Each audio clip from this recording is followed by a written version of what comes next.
അടുത്ത മാസം 7-ാം തീയതി പുതിയ മുഖ്യമന്ത്രി ആരാണെന്ന് നമുക്ക് എല്ലാവർക്കും അറിയാം. കാരണം കോൺഗ്രസ്സാണ് ജയിക്കുക. കോൺഗ്രസ് 100-ലേറെ സീറ്റുകൾ കൊണ്ട് വൻ ഭൂരിപക്ഷത്തിൽ ജയിക്കും. LDFന് കൂടി വന്ന ഒരു 36, 37, 40 തികയില്ല. അത്ര സീറ്റ് എന്തായാലും LDFന് കിട്ടും. അതിപ്പോൾ പിണറായി വിജയൻ സാറിൻ്റെ ഭരണം മോശം കൊണ്ടൊന്നല്ല. കാരണം ഇവിടെ പിണറായി വിജയൻ സാറ് നല്ലൊരു ഭരണം കാഴ്ചവെച്ചിട്ടുണ്ട്. പക്ഷെ അത് അടിത്തട്ടിലേക്ക് എത്തിക്കാനായിട്ട് കഴിഞ്ഞിട്ടില്ല. കാരണം നേതാക്കളൊക്കെ ഭയങ്കര മടിയന്മാരായിരുന്നേ, കോൺഗ്രസ്സുകാരെ പോലെ. അവർക്കൊന്നും ഇപ്പോൾ നമ്മുടെ ഈ ഭരണത്തിൻ്റെ തണലിൽ വേർപ്പൊഴുക്കാൻ അവർക്ക് താല്പര്യമില്ല. അവരൊക്കെ വലിയ വലിയ സ്ഥാനത്തിരിക്കുന്നവരും ജനങ്ങളുടെ പ്രശ്നങ്ങൾ മനസ്സിലാക്കാൻ കഴിയാത്തവർക്കായിട്ട് മാറി. പിന്നെ അതുമല്ല, പല MLA മാരും വീണ്ടും നിർത്തിയിരിക്കുന്നു ഇവിടെ LDF. അത് ഭയങ്കര തിരിച്ചടിക്ക് കാരണമായിരിക്കുന്നത്. അപ്പോൾ അങ്ങനെയൊക്കെയുള്ള പല കാര്യങ്ങളും ഉണ്ട് തിരിച്ചടിക്ക് കാരണം. ഇവിടെ കോൺഗ്രസ് ആണെന്നുണ്ടെങ്കിലോ നമുക്ക് ഇഷ്ടപ്പെട്ട പാർട്ടിയൊന്നുമല്ല. അവർ എന്നും അടി കൂടുന്ന ആൾക്കാരാണ്. മുഖ്യമന്ത്രിക്ക് അടി, MLA ആവാൻ അടി, MP മാർ ഇവിടെ MLA ആവാൻ വേണ്ടി അടി, മന്ത്രിമാരാവാൻ അടി. ഇനിയിപ്പോൾ ഇത് ജയിച്ചു കഴിഞ്ഞാൽ അടിയുടെ പൊടിയേരി കഴിഞ്ഞാൽ കേരളത്തിലുള്ള കൊച്ചു കുട്ടികൾക്ക് പോലും അറിയാം. പക്ഷേ എന്നിരുന്നാലും ഒരു മാറ്റം ജനങ്ങൾ ആഗ്രഹിക്കുന്നുണ്ട്. ആ മാറ്റം 5 കൊല്ലം ഭരിച്ചു. 5 കൊല്ലം നല്ലൊരു ഭരണമായിരുന്നു. അതുകൊണ്ട് വീണ്ടും ഒരു 5 കൊല്ലം കൂടി ജനങ്ങൾ കൊടുത്തു. ആ 5 കൊല്ലം ഇപ്പോൾ ആർക്കും അത്ര തൃപ്തിയില്ലാത്തൊരു ഭരണമായിട്ട് മാറി. ഒന്നാമത്തെ കാര്യം, മുഖ്യമന്ത്രി സാറിൻ്റെ കർക്കശ നിലപാടാണ്. എല്ലാവരും പറയും ഭയങ്കര കർക്കശക്കാരനാണ്, ഒരു മയമില്ലാത്ത ആളാണ് എന്നൊക്കെ പറയും. അതൊരു കാരണമൊക്കെയാണ്. എന്നിരുന്നാലും തോൽവിയുടെ കാരണം അതൊന്നല്ല. നേതാക്കൾ തന്നെയാണ്. ചോട്ടാ നേതാക്കന്മാർ കുറേ, പോലീസുകാർ കുറേ പെടും. അങ്ങനെ കുറേ പ്രശ്നങ്ങളുണ്ട് കേരളത്തിൽ. അതൊക്കെ കൂടി തിരിച്ചടിക്കാനാണ് ഇപ്പോൾ ഉണ്ടാവുന്നത്. പക്ഷേ കോൺഗ്രസിൻ്റെ മുഖ്യമന്ത്രി ആരാന്ന് പറഞ്ഞത് ചോദ്യം. കോൺഗ്രസിൻ്റെ മുഖ്യമന്ത്രി വേറെ ആരുമല്ല, KC വേണുഗോപാലാണ് കേരളത്തിൻ്റെ മുഖ്യമന്ത്രി. അടുത്ത മാസം 7-ാം തീയതി അത് പ്രഖ്യാപിക്കും. പോളിറ്റ് ബ്യൂറോ എന്ന് പറഞ്ഞാൽ KC വേണുഗോപാലാണ്. KC വേണുഗോപാൽ 6 മാസത്തിനുള്ളിൽ എവിടെയെങ്കിലും നിന്ന് MLA ആയിട്ട് മത്സരിച്ചാൽ മതി. ഇഷ്ടം പോലെ ഷുവർ സീറ്റുകളിൽ KCയുടെ ആൾക്കാർ നിർത്തിയിട്ടുണ്ട്. അവർ പറഞ്ഞ് അവർ അപ്പോൾ ഒഴിയും ചെയ്യും, അവരെ ഡൽഹിക്ക് കൊണ്ടുപോവുകയും ചെയ്യും. അപ്പോൾ പിന്നെ സതീശന് ചാൻസ് ഉണ്ടോ എന്ന് ചോദിക്കുക ആൾക്കാർ. ഉണ്ടാവില്ല. കാരണം എന്താ വെച്ചിട്ടുണ്ടെങ്കിൽ സതീശൻ ഇന്നൊരു മന്ത്രി പോലും ആയിട്ടില്ല, ഒരു മുൻപരിചയവും ഇല്ല.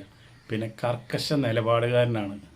നമ്മുടെ പിണറായി വിജയൻ സാറിൻ്റെ കാര്യം പറഞ്ഞ പോലെ വെട്ടൊന്നും മുറി രണ്ട്. അത് ഒരിക്കലും രാഷ്ട്രീയത്തിൽ നടക്കുന്ന കാര്യമല്ല. എപ്പോഴും ഒരു മയം വേണം. ആ മയം രമേശ് ചെന്നിത്തലയ്ക്ക് ഉണ്ട്. പക്ഷേ എന്നിരുന്നാലും രമേശ് ചെന്നിത്തലയ്ക്ക് നമ്മുടെ MLA-മാർ പിന്തുണ വളരെ കുറവാണ്. ഘടകകക്ഷികളായാലും MLA-മാരായാലും എല്ലാവരും KC വേണുഗോപാലിന് വേണ്ടി കൈബന്ധിക്കും. അപ്പോൾ അതുകൊണ്ട് KC വേണുഗോപാലിന് കിട്ടുന്നൊരു ചാൻസ് അദ്ദേഹം കളയാനും ഉദ്ദേശിക്കുന്നില്ല. നല്ലൊരു ഭരണം KCയുടെ ഭാഗത്തു നിന്നും ഉണ്ടാകും എന്ന് നമുക്ക് പ്രതീക്ഷിക്കാം.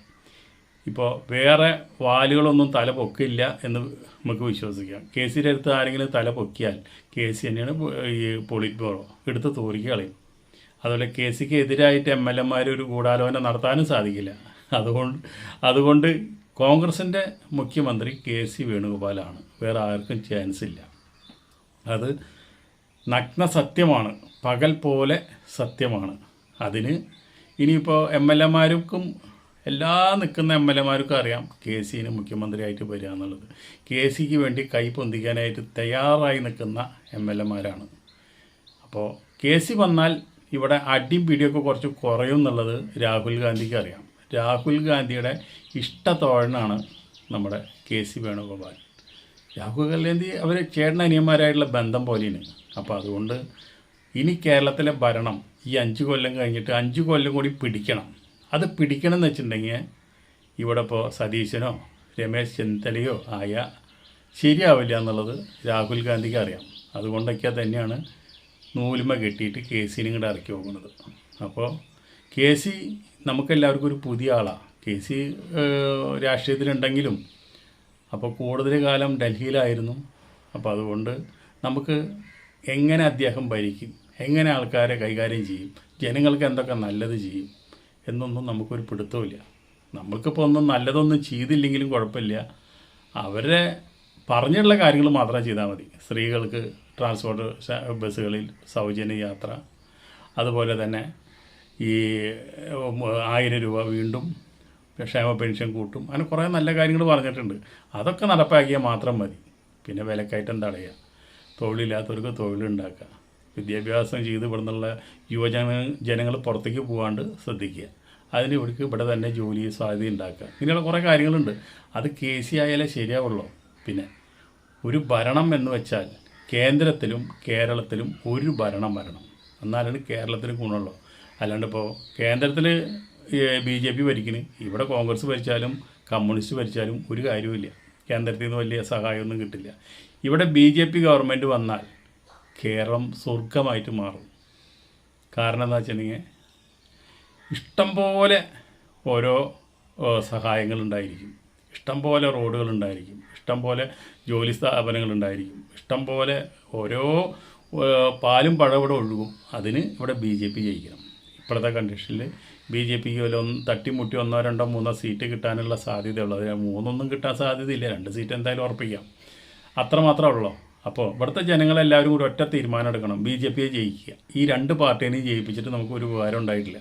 ഇടതുകാലിൽ മന്ത് വലതുകാലിലേക്ക് ആക്കുക എന്നല്ലാണ്ട് വേറൊരു സഹായവും ജനങ്ങൾക്ക് ഉണ്ടായിട്ടില്ല. അപ്പോൾ അതുകൊണ്ട് BJPയെ ജയിപ്പിക്കുക എന്നുള്ളത് കേരളത്തിലെ എല്ലാവരും ഒറ്റ മനസ്സായി ചിന്തിക്കേണ്ടത്. രാഷ്ട്രീയത്തിന് അതീതമായി ചിന്തിച്ചാൽ മാത്രമാണ് ഇവിടെ BJP എന്ന് പറഞ്ഞുള്ളൊരു പാർട്ടി അധികാരത്തിൽ വരുള്ളൂ.